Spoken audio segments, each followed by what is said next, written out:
Welcome to my review of Sonic the Hedgehog Archie comic Countdown to Chaos. From issue 253 to issue 256.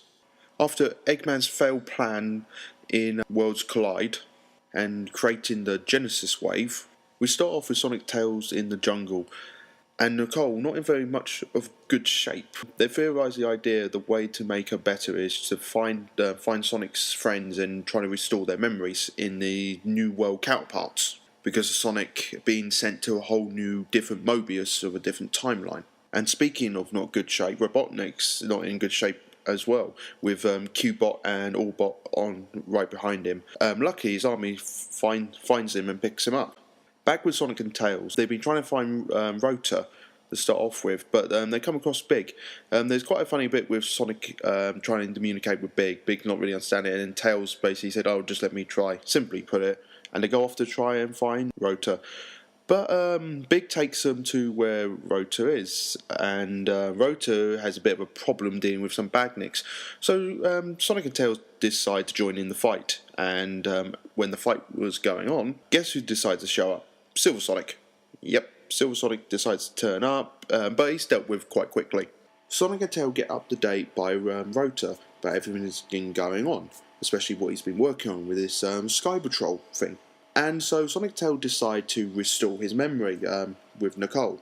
We see everything that from his other life counterpart. It's still a little bit confusing, but he basically gets all his memories back, and he remembers everything that happened to that version of Rota at this point. On the last page of this comic, we see Eggman's gear backed up and he's flying off to where he needs to get to. And we get a tiny hint of what's been going on with this leading up to the Countdown to Chaos. Kind of interesting to see where this goes to. As we continue into issue 254, Countdown to Chaos Part 2, Soldier, we start off Eggman and Allbot and Q-Bot getting shot at by Gun, G-U-N. And not to be in such a happy place at the moment, considering that his airspace being taken over by Gun. Back with Sonic and Tails, they got their mission to try to find the rest of the Freedom Fighters. On the way, they managed to find Uncle Chuck and seem to be very happy to find him. And immediately afterwards, Antoine turns up and Sonic and Tails seem to be very happy to see him. And we get a new character, well, not really new per se, but a new Mutt kit, is if I'm saying that right, Mutt. Yeah, I think that image of Sonic and Tails summed up my expression when I saw this. Once Sonic and Tails got Antoine on their own, they restore their memory with Nicole again, and Antoine possibly might have an idea where Bunny might be. This bit with Eggman is brilliant. He goes on a rampage and he reenacts Weapons Bay level from SA2 and finish off the whole sequence as well with a nice line saying, "And now you know why I am the best." Seem to be a lot of SA2 references in this storyline so far. So now back with Sonic and Tails, once Antoine recorrected himself and now really worried about Bunny, trying to figure out where she might have gone undercover. As we saw in the last part, Mobius is not to be right, and sure enough, Earthquake happened, and Sonic, Antoine, and Tails go in to save Chuck and Mutt. After saving them, Antoine might have an idea where Bunny might be, so Sonic Tails go off to try to find her. And the last shot we see is basically Bunny getting into her undercover gear as one of Robotnik's henchmen. This is actually kind of interesting to see where this is going. Now on to part 3, Countdown to Chaos. Sonic and Tails travel to Metropolis Zone to find Bunny, getting into a fight on the way with Eggman's guards and robots, and Sonic cracking jokes as usual. It doesn't take Sonic and Tails long to find Bunny. Both Sonic and Tails decide not to restore Bunny's memory just yet, but we do find out why Bunny went undercover. It was to do with a generator that was being built for the Death Egg, and she was going to try and sneak it out to use on the Sky Patrol that Rota has been working on. Meanwhile, Eggman is in his Egg Army base in Alaska to get a ride to the Death Egg on a robotic sleigh with reindeers. Just go with it, people. And again, what is up with Eggman with the whole egg pun thing? Sonic, Tails and Bunny decide to go the Sonic approach, which is hit hard and go fast. And surprisingly it works, and they get out safely with the generator in hand. Once Sonic Co meet up with Antoine back on the Sky Patrol, Antoine is acting a bit weird around Bunny and explains to him, give Nicole to Bunny to restore her memory. And I've got to say, when this does happen, it's so well done. for this restoring of Bunny's memories. It's the artwork, the whole panel, no speaking, just images. It's so well done. It sums up what she's been through so perfectly.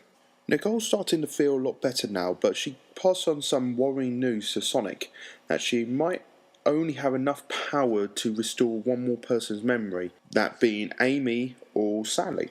But Sonic telling Nicole, we cross that bridge when we come to it. Better saying we figure out something once it comes down to it. And finally, we see Eggman finally back on his death egg with Q-Bot and Orbot at the helm. But unfortunately, there's not that much good news for Eggman this time around, because he finds out about the bad news that's been going on in Metropolis Zone, and also he has a stowaway on his death egg, with Sally escaping in one of his escape pods. With this, Robotnik decides to send out Metal Sonic to hunt her down and kill her. Again, good ending to this part. Hopefully everything will get wrapped up in the final part.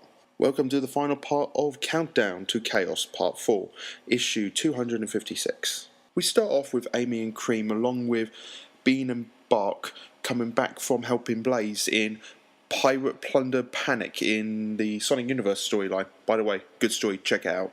But doesn't take long for everything to kick off, with Sally being attacked by Metal Sonic, with her escape pod crashing into the city. Sally, Amy and Cream are doing their best to fight off Metal Sonic, but Metal Sonic seems to be using a black shield. Oddly, it seems to be the one from SA2 again. Again, a lot of SA2 references in this storyline. Sally tells Amy that she sent out a distress signal for help because she knew Metal Sonic was on her tail. And sure enough, Sonic turns up to save the day as per usual. Even Sally making a remark, even Sonic knows how to save everyone, getting Metal Sonic out of the city. Wow, if that isn't a dig to Man of Steel, I don't know what is. Sonic now reunited with Amy and Sally. They decide to go to the Sky Patrol and tell everyone about the Genesis Wave. Bunny being hesitant for Sally to get the memories restored into her because she'd known about what happened to Sally already. Nicole works out a way with both Amy and Sally both getting their memories restored by both touching her console at the same time.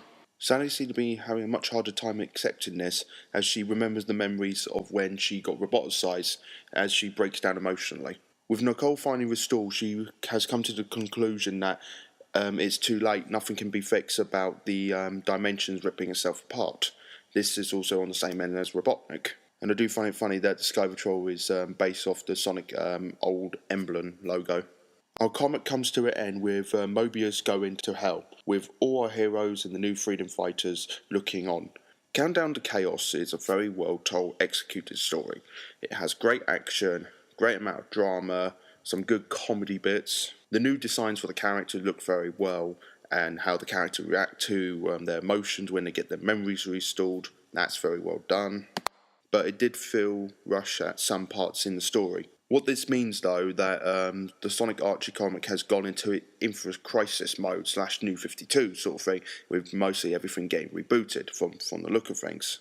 Overall, the story's very well told, and I give this story a 8.5 out of 10. And if you want me to review more Archie Sonic comics, just leave down in the comment you want to see them more, or if you want to see me personally to review any other comics from IDW, Image, or Archie, just leave that down in the comment as well. Any recommendations? Thank you for watching.